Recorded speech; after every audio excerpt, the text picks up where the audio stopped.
queridas amigas de Retos Femeninos. Qué gusto me da saludarlas esta tarde-noche, 7 de la noche, aquí desde la Ciudad de México. Yo soy Julieta Lujambio y hoy vamos a hablar de un tema pues que nos propone siempre este asunto como un gran dilema, y son estas mujeres que en legítima defensa y después de mucho tiempo de violencia y de hartazgo terminan con la vida de sus agresores. Fíjense que desde el año 2007, en que yo visité el penal de mujeres de Tepepan, aquí al sur de la Ciudad de México, una cárcel de las llamadas modelo, pues presté mucha atención a todas esas mujeres que estaban purgando una condena por haber matado a sus parejas. En ese entonces, la directora de la cárcel me comentó que la mayoría de las reclusas estaban por esa situación. Nosotros en aquel entonces llevábamos nuestros equipos de grabación para hacer una serie de programas de radio para la que se nos permitía tomar el testimonio de las mujeres ahí recluidas. Eran de verdad casos de una violencia que uno no se puede imaginar. La mayoría de quienes ahí purgaban una condena era a consecuencia justamente de haber asesinado a sus propias parejas o a gente muy cercana, casi siempre de su propia familia. Las cosas, por desgracia, no han cambiado. Las prisiones están llenas de mujeres olvidadas y señaladas, discriminadas y sentenciadas por haber matado para salvar sus vidas y en muchas ocasiones las de sus hijos, para quienes pues es muy difícil lograr una defensa, no tienen dinero generalmente y se les juzga como homicidas con todas las agravantes de la ley. Y yo me pregunto, ¿quiénes las juzgan toman en cuenta la violencia a las que estuvieron sometidas durante tanto tiempo? ¿Se juzga realmente bajo la perspectiva de género hoy en día? En aquel entonces pues no era un tema muy generalizado. Hay atenuantes cuando se les permite demostrar una legítima defensa, cuando se comprueba que habían sido maltratadas, violadas sistemáticamente y hasta de intento de feminicidio. ¿Hay algo que se pueda hacer para lograr una condena más breve, para lograr un juicio más expedito? Hoy he invitado para platicar con ustedes aquí en el programa al periodista Juan Carlos Alarcón de MBS Radio.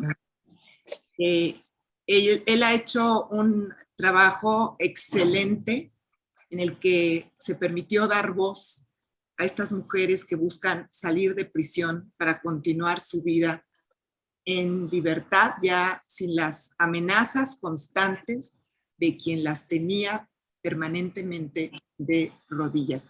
Juan Carlos, bienvenido, me da muchísimo gusto saludarte y pues permitirme hablar contigo en este tema, con este tema que, como les decía a nuestras amigas de Retos Femeninos, pues es todo un dilema. ¿Cómo estás? Hola, un gusto saludarte igualmente a todo tu auditorio. Muy buenas tardes. Pues estamos, sí, frente a un dilema muy difícil de resolver. Atentar contra la vida de una persona, pues es lo más grave que puede hacerse, pero por otro lado, salvar la vida, que tarde o temprano le iba a arrebatar a quien se la quitamos. ¿Cambia las cosas, Juan Carlos? No, no han cambiado en lo absoluto. Seguimos con niveles muy altos de violencia.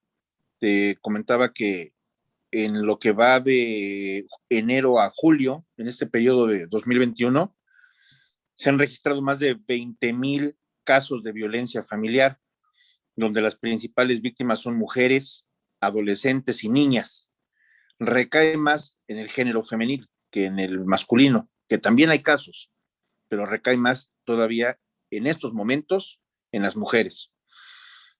Son muchísimas las historias que hemos escuchado de gente que recurre a la fiscalía, donde hemos entrevistado a muchas mujeres, donde hacen mención y detallan de los casos de violencia extrema, y algunas de ellas, no todas, por cierto, en un trabajo periodístico que acabo de publicar, hacíamos mención que a diferencia del volumen de casos de violencia familiar, son pocos los que hay de mujeres en las cárceles, pero existen.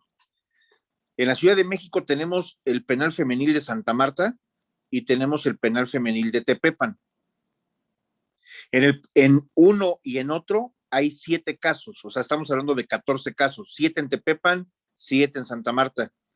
Los 7 de mujeres que comprometieron su libertad al privar de la vida a algunas a sus esposos, a algunas otras a sus novios, a algunas a sus exparejas sentimentales, a algunas a sus concubinos, por casos de violencia familiar. Anteriormente, los jueces emitían sentencias, como bien anoté en ese reportaje, sentencias a rajatabla. Tú cometiste un delito, tienes que tener una sanción penal. El Estado contempla en sus leyes penales años de cárcel para quien comete un delito. Y así se iban de 27 hasta 36 años de prisión, que es lo que he logrado investigar en este momento. Las 14 mujeres que están presas por matar a sus esposos, a sus parejas, van sentencias no menor de 27 años, no más de 36 años, pero estamos hablando prácticamente de toda una vida. Estar encerrado 10 minutos en un lugar que no sea tu hogar, pues es sentirse agobiado, ¿no? Imagínate ellas que van a pasar 2 o 3 décadas en prisión, o más de 3 décadas. Y me imagino que son mujeres que tienen hijos y que sí, claro. En muchos casos ellas son las proveedoras de sus propias familias, o solamente, digo, no solamente se afectan ellas, sino también se afectan. No, pues trastorna todo. El caso de una mujer, Juan Carlos, que tú entrevistaste allá dentro de Epifanía, me gustaría que lo escucháramos de viva voz de ella. Si quieres ponemos ahorita el audio. Yo les quiero decir a nuestras amigas de Retos Femeninos que Juan Carlos, desde 1994, empezó su carrera periodística. En 1997 ganó un reconocimiento de ONU Mujeres, compartido por otras 2 periodistas, por hacer un reportaje de la situación que viven las mujeres en prisión. Juan Carlos ha estado siguiendo, pues, como escuchamos, pues varios casos donde la violencia se resuelve con la muerte del agresor o de la víctima, como en el caso icónico también de Abril Cecilia, que ya nos contarás. Y bueno, Juan Carlos ha colaborado también en el periódico El Financiero, en El Universal, en Monitor de Radio Red. Quería compartirles un poco de tu trayectoria y también, bueno, de dónde sale también tu interés, que nos platiques tú de seguir los casos de estas mujeres.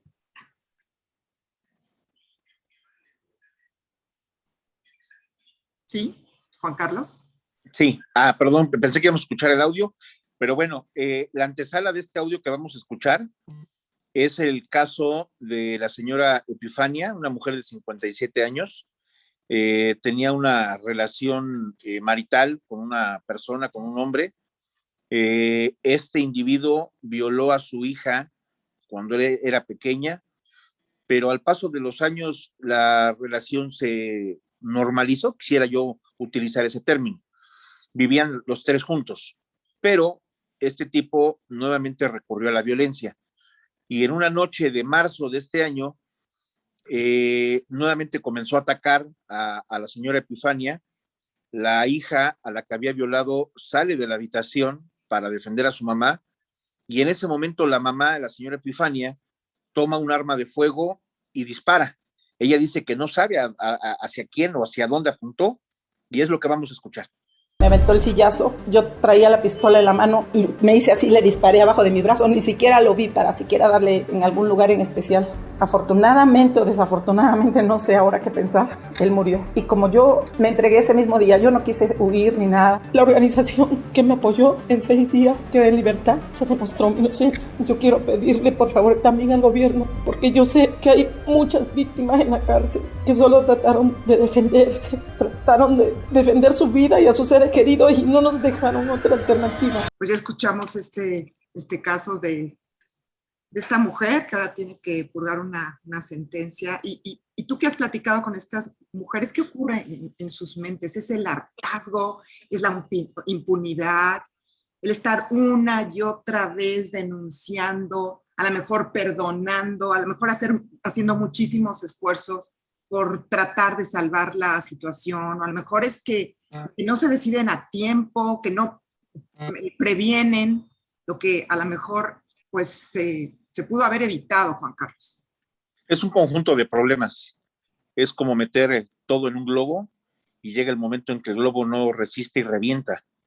Y esto viene prácticamente desde la educación en casa, desde la educación en seglar, en la escuela, donde tenemos que revalorizar nuevamente a las personas, hombres y mujeres, para entender de qué se trata la vida, de respetar y de valorar los derechos de cada uno.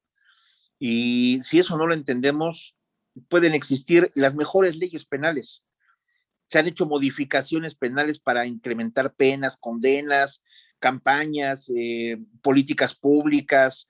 Se han involucrado a muchas instituciones del Poder Judicial, de la administración pública. Los discursos oficiales dicen que todo va mejorando, que ya hay mucha gente en la cárcel, que cada vez detienen a más agresores. Pues sí, pero ¿qué caso tiene meter a la gente a la cárcel si en el terreno, en el campo, en la vida diaria, la situación no cambia?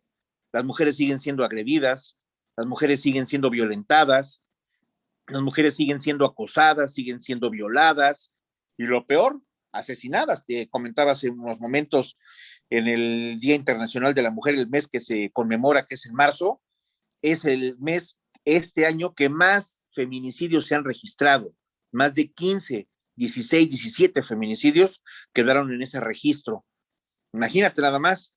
Y ha habido una cantidad importantísima de personas que han entrado a la cárcel por homicidio, por feminicidio, por violación, por acoso, etcétera, etcétera. Pero eso no cambia la realidad. Simplemente es que el Estado cumpla con enviarlos a prisión, porque es una obligación del Estado hacer justicia, sí, pero la justicia no solamente se hace enviando a la gente a la cárcel, la justicia se hace evitando que esto suceda. Eso es lo que hay que evitar. Y si algo me permites agregar, un factor que más preocupación causa todavía es que aquellas mujeres que llegan a la cárcel, hay mediciones que a los 4 o 5 años, y estoy exagerando, pero esas mediciones dicen que a los 4 o 5 años las mujeres quedan ya al olvido de su familia, al olvido de todos. Y pocas, muy pocas, son las que el familiar, el amigo, la amistad van y las visitan a prisión. Entonces imagínate mujeres que tienen de 26 a 35 años de cárcel, pues dime después de los 5 años quién las va a ir a visitar. No, y con todo quedan olvidadas. Es en un ambiente carcelario. Hay que protegerse de todo, hay que pagar para que a uno le den bien de comer, hay que pagar por seguridad, hay claro. que pagar por las visitas, hay que pagar por todo, Juan Carlos. Por sobrevivir. Por sobrevivir adentro de una prisión. Y pues yo no sé si estos juzgadores toman en cuenta todos los antecedentes de violencia, si se juzga también, sí, Juan Carlos, con perspectiva de género, como me parece también que ya está contemplado en la ley y que debería de hacerse. Sí, fíjate que anteriormente se empezó a hablar de este tema, de la perspectiva de género, cuando apenas adolecíamos, ¿no? De realmente conocer de qué se trataba la perspectiva de género en materia judicial. Cuando vino la reforma en materia de derechos humanos en 2011, como que se empezaron a dar, digamos, los primeros baños de conocimiento entre el Poder Judicial para saber de qué se trataba. Pero llegó en un principio a jueces, pero faltaban ministerios públicos, faltaban policías, faltaban peritos, faltaban muchas cosas. Entonces, las modificaciones constitucionales no fueron suficientes. ¿Sabes qué hizo suficiente para que cambiaran? La muerte de muchas mujeres.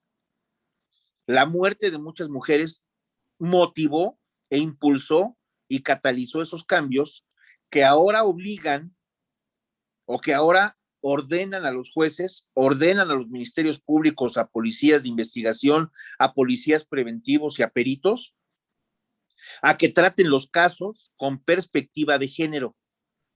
Un caso que detonó y que fue el parteaguas de esta situación es el caso de Abril Cecilia, quien fue asesinada en noviembre de 2019, cuando ella regresaba hacia el Aeropuerto Internacional de la Ciudad de México, y unos sicarios se emparejaron en motocicleta al vehículo en el que ella viajaba, le dispararon y la mataron. Cuando se comenzó a hacer la investigación, ella en ese mismo año, a principios de año, denunció a su esposo por una golpiza que le dio. El esposo cayó a prisión. El Ministerio Público lo acusó de intento de feminicidio. El primer juez dijo, sí, está bien, que se vaya por intento de feminicidio. Iniciamos el procedimiento, lo vincularon a proceso. Pero después vino la argucia de algunos abogados sin escrúpulos, que hay muchísimos, muchos, apelaron la decisión del juez y se fueron a una segunda instancia. Y en esa segunda instancia, el magistrado que conoció del caso ordenó reponerlo y que se evitara volver a cuadrar el delito de intento de feminicidio. Entonces lo reclasifican y vuelve a violencia familiar y lesiones. Esos delitos no son privativos de libertad. En consecuencia, queda en libertad este individuo, sale de prisión y lo primero que hace es organizar la muerte de su esposa. Y concluye el trabajo, la mata. Pero ese caso, que fue un caso que a mí me tocó reportearlo, me tocó conocer la sentencia del magistrado, cómo es que lo resolvió. Bueno, pues con esa publicación que estuvimos haciendo presión, este magistrado ahora ya no es magistrado, ya no está en el Poder Judicial. Lo sacaron, lo corrieron, lo despidieron del Poder Judicial. Y lo mismo que los dos jueces que tuvieron el caso al principio. Ahora bien, ¿qué es esto? ¿Qué resulta? Que ahora los jueces entendieron que para un caso de esa naturaleza tienen que tener la perspectiva de género y tienen que analizar el contexto en el que se genera un caso de una mujer que mata a su pareja, pero antes de juzgarla a rajatabla con lo que marca la ley penal, primero hay que investigar y saber por qué llegó a ese extremo. Esa es la perspectiva de género. Era una muerte anunciada, la de Abril, y al juzgarlo a él, a su homicida, posterior homicida, como... Y sigue impune porque no lo han detenido. Familiar, lo sacaron de prisión y bueno, pues lo primero que hizo fue ejecutar a esa persona, esa exmujer que lo había mandado a prisión. Juan Carlos, ¿qué se te ocurre que se pueda hacer? A mí se me antoja decirles a nuestras amigas, bueno, primero que nada, que si te están hostigando, que si te están violentando, que si están abusando de ti, que si hay maltrato físico, sexual, emocional, psicológico, patrimonial, pues que no estás en el lugar correcto. Y a lo mejor fortalecerte antes de tomar una decisión y hacerlo, pues no de una forma vengativa, sino de una forma racional, de una forma pensada, pero sí poner distancia de por medio, creo yo, porque esa persona con la cual estás viviendo puede convertirse en tu agresor. ¿Y para qué ir alimentando toda esa violencia, no? Hay que estar como viviendo en paz. Yo sé que es difícil, no es fácil decirle a una mujer, ya, sepárate, ¿no? Apártate, aléjate, pon distancia, protégete. Yo sé que no está fácil. También les recomendaría a nuestras amigas que conquistaran un poco más su autonomía, porque eso también les da fortaleza y claridad para tomar medidas, autonomía emocional y autonomía económica, patrimonial, etcétera, porque eso también les da en un momento dado mayor libertad para tomar decisiones en contra de un agresor. ¿A ti qué se te ocurre? Tú que conoces tanto. Mira, el problema de la violencia de género es un problema estructural. es un problema que involucra muchos aspectos. O sea, no es un caso que se pueda resolver de un día para otro. No es un caso donde tú recurras a la autoridad y le digas, es que me está pegando, es que me agredió, es que me violó. Pues va a haber una consecuencia a ese acto, pero eso no lo resuelve. O sea, insisto, y te comentaba hace unos instantes, había una subprocuradora que me decía, está bien, dice, se está enviando a la gente a la cárcel, pero ¿qué resultado le vamos a dar a las mujeres de estar enviando a la cárcel y que sigan los homicidios y que sigan las violaciones y que sigan las agresiones? Pues entonces estamos hablando solamente de una parte, la parte punitiva, la parte que se va a la cárcel, pero ¿qué estamos haciendo en materia de solución, ya no de prevención, de solución del problema, de erradicar el problema?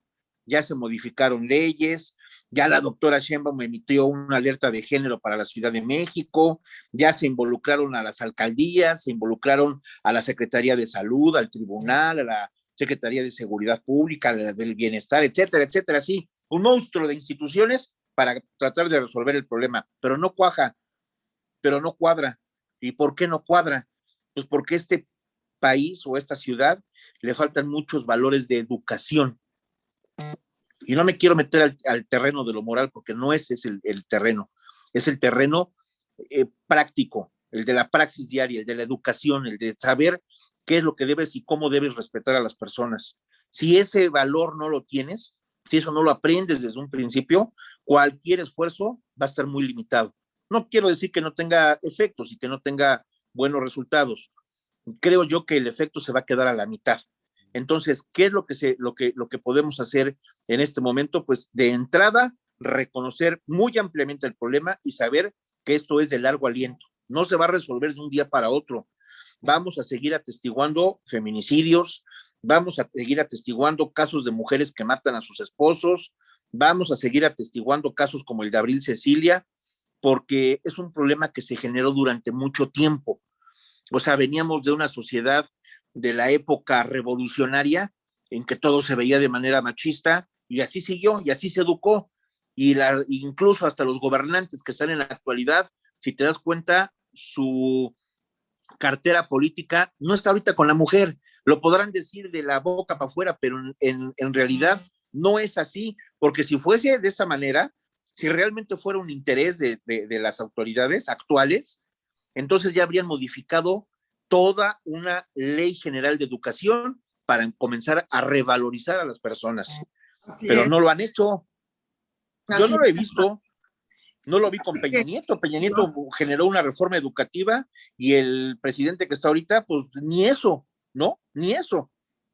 Están más preocupados por otros temas que por revalorizar a la gente para que entienda que no se puede agredir y no se debe agredir a las mujeres y a cualquier persona, ¿no? fíjate que En general.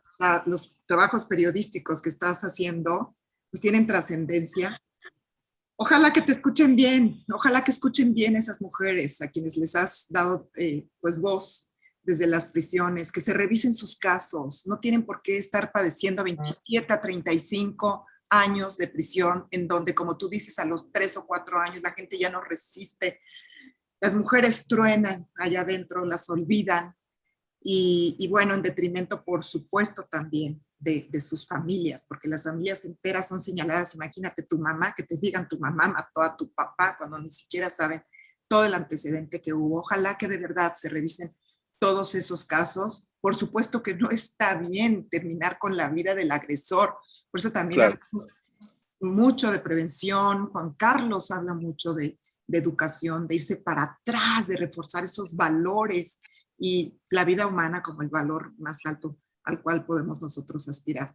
Algo que quieras agregar, Juan Carlos, y aparte de agradecerte por mi lado, de que nos hayas compartido tu reportaje, tu trabajo periodístico excelente, las voces de estas mujeres, y felicitarte por el trabajo que estás haciendo en favor. Muchas gracias. Muchas gracias. Pues sí, efectivamente, creo que estamos viviendo la peor época de nuestro país en materia de violencia hacia la mujer. y de violencia en general, porque no solamente las mujeres lo padecen los hombres trabajadores que salen de su casa por las mañanas y que rumbo al trabajo pierden la vida por alguna persona que se sube, asalta, roba, pero esa persona que se sube, asalta y roba tiene también una historia, ¿no? Y esa historia es de violencia en casa, y esa historia fue de que ya no pudo seguir estudiando y que ahora, pues, su mundo son las adicciones, y que para poder sostener esas adicciones, sabe que el trabajo no se lo va a dar, y se lo va a dar solamente el robo, se lo va a dar algún delito que cometa. Entonces, por eso te digo que todo el problema que estamos viviendo actualmente radica en buena medida, no quiero decir que todo, pero en buena medida, en la falta de educación, en la falta de valores que te los da por una parte la familia, la casa, pero cuando no existe esa casa o familia, bueno, podemos entender lo que también te lo da la escuela, te lo da la vida seglar, te lo da las materias cívicas que se perdieron en la actualidad. Entonces, ¿quieres solucionarlo? Pues vete al fondo, vete a la raíz, sin dejar lo de arriba, lo que está latente en este momento, que es tratar de solucionar los problemas y mandar el mensaje a quienes cometan un delito, pues van a tener que pagar una sanción. Pero eso ya lo saben, o sea, los agresores lo saben, las agresoras lo saben, todos lo saben, pero el problema es que, aunque lo sepan, no se dejan de cometer esos actos. Hay muchos actos en la oscuridad, en la sombra, que no nos enteramos. Te digo que son 20,000 casos de violencia familiar denunciados en 7 meses. ¿Te imaginas cuántos hay a la sombra? 3 veces más. 3 veces más. Por lo menos dicen que la cifra negra es lo triplica. Infinitamente superior. Entonces, el reto es mayúsculo el reto es mayúsculo como sociedad, ¿eh? No solo para las autoridades, como sociedad. Así es. Así es, Juan Carlos. Y vamos a invitar a nuestras amigas de Retos Femeninos y de Mamá Sola que nos pongan sus opiniones. Yo creo que son muy, muy valiosas. Y pues nosotros por nuestra parte también hacer nuestra chamba y mandar todas esas opiniones para los juzgadores, las propuestas para las familias, las propuestas para esas mujeres, las propuestas para esos agresores, para ese cambio de cultura, para esa educación, para ese vivir en valores. Son muy, muy importantes sus comentarios, sus testimonios. Déjenlos aquí en nuestra página de YouTube, en el Facebook de Retos Femeninos y también en el Facebook y Twitter de Mamá Sola. Muchas gracias, Juan Carlos. Seguiremos muy atentamente todos estos reportajes que nos regalas, que siempre tienen un impacto social bien grande. Juan Carlos Alarcón de MBS Radio, y él está por el 102.5 de la Ciudad de México y en el interior de la República también. Gracias, Juan Carlos. Un abrazo a todas. Muy buenas noches. Buenas noches, Juan Carlos. Y hasta luego, nuestras amigas de Retos Femeninos, de Mamás Solas. Yo soy Julieta Lujambio. Nos escuchamos y nos vemos el próximo martes a las 7 de la noche, tiempo del centro de la Ciudad de México. Gracias y hasta entonces.